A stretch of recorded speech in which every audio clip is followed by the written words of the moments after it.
절차거든요. 법무사분이 직접 해주시는데 오히려 더 믿음직한 거죠. 그 자리에서 계약금 2천여만 원을 송금했습니다.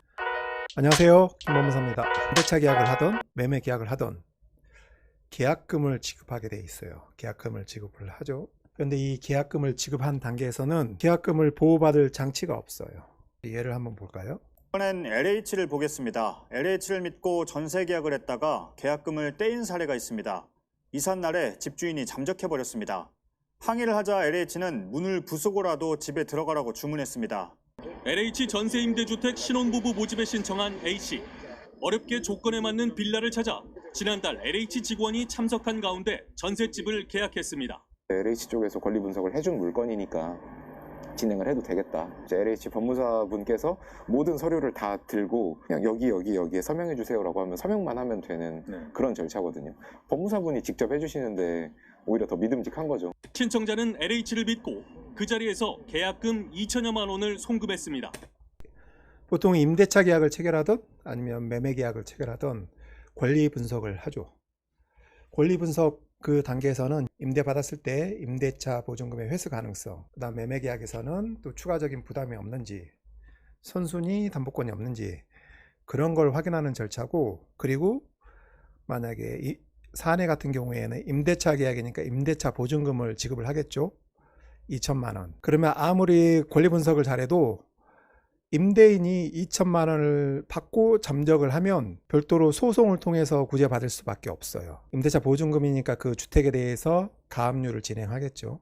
가압류를 한 다음에 부당이득 반환이라든지 그런 소송을 통해서 보증금을 반환받습니다. 만약에 이런 가압류가 처해지기 전에 아니면 매도인이 제3자에게 처분을 하는 경우가 있어요. 그래서 과거에는 만약에 매매 계약을 하면 소유권 보존을 위해서 가등기를 격려해 둡니다. 그런데 과거에는 이 가등기가 활발하게 활용되었어요. 가등기가 이렇게 활용되었냐면은 우선 가등기를 할 때 과거에는 등록세가 비싸지 않았죠. 지금 현재 지금 세금으로 환산하면은 7,200원, 정액세 7,200원만 내면은 가등기가 가능했습니다. 뭐 매매 대금이 1억이 됐던 10억이 됐던 100억이 됐던, 그러니까 이제 가등기만 하면은 거의 소유권 이전 등기 효과를 거두고 세금도 적게 나가고 하니까 이제 부동산 투자하시는 분들이 어떻게 활용하겠어요?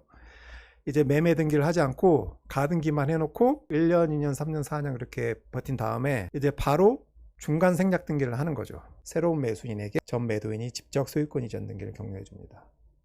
그래서 이러한 병폐를 방지하기 위해서 등록세도 좀 올랐어요. 등록세는 현재 0.24%를 부과하고 있습니다. 만약에 10억짜리 가등기를 한다, 매매계약 가등기를 하면은 240만 원이 등록세로 나가는 거죠. 그래서 매매 계약을 해도 그 소유권 이전 청구권을 보존하기 위해서 가등기는 거의 하지 않아요. 조그마한 거래에서, 물론 큰 거래, 뭐 수백억대 부동산 거래에서는 여전히 가등기를 활용하고 있습니다. 활용하는 이유가 이제 자기의 계약금도 보호를 해야 되고, 그리고 다른 사람에게 매도를 못하게 예방하기 위해서 가등기를 격려를 하죠. 임대차 계약에서도 계약금을 보존할 수 있어요. 보존하기 위해서 근저당을 많이 설정을 합니다. 만약 계약이 해제됐을 때를 대비해서 그 계약금 반환을 장래 채권으로 해서 피보존 권리로 해서 근저당 설정이 가능합니다. 근데 실무에서는 비용이 많이 드니까 이런 절차를 생략을 해요. 그래서 지금 현재 이런 부동산 거래 관행상 실무에서는 거의 계약금을 받는 상태에서는 보호장치를 거의 해두지 않습니다. 10건이면 10건 모두 다 뭐 사고 날 위험이 없다 하고 보호장치를 하지 않아요. 그래도 이제 시민들도 부동산 법률에 대해서 이제 지식 수준이 높아지고 자기 권리의식이 강하다 보니까 이런 걸 악용하는 사례도 있는 것 같아요. 전세 계약도 전세 보증금이 높은 경우에는 계약금도 높겠죠. 그래서 그 계약금 반환을 위해서 근저당 설정 등기를 하는 것이 좋고, 매매 계약 같은 경우에는 가등기를 해 놓는 것이 좋죠. 가등기를 해 놓으면 만약에 매도인이 다른 사람에게 처분을 할 수도 없겠죠. 처분을 못하고 소송을 해서 이전 등기 받기도 용이하고. 이건 얼마 전에 JTBC에서 뉴스에서 나왔는데 법무사의 권리 분석에도 불구하고 보증금을 떼었다, 이런 내용이어서 권리 분석과 보증금 보호는 별개입니다. 그 점을 숙지하셔야 돼요. 전세 계약을 하든 매매 계약을 하든 계약금을 지급하는 순간 그 계약만으로는 그 금액에 대해서는 보호장치가 없습니다. 그래서 이러한 계약을 할 때 이런 보호장치를 별도로 할 것인지, 거래 가액이라든지 보증금에 비해서 이런 권리 보호를 하기 위한 절차 비용이 너무 많이 들면은 약간 생략하셔도 되고, 그거에 비해서 효용성이 높다 그러면 보호장치를 두는 것이 좋겠죠. 그 이제 근저당이라든지 아니면 가등기라든지. 네, 그럼 오늘 여기까지 하겠습니다. 감사합니다.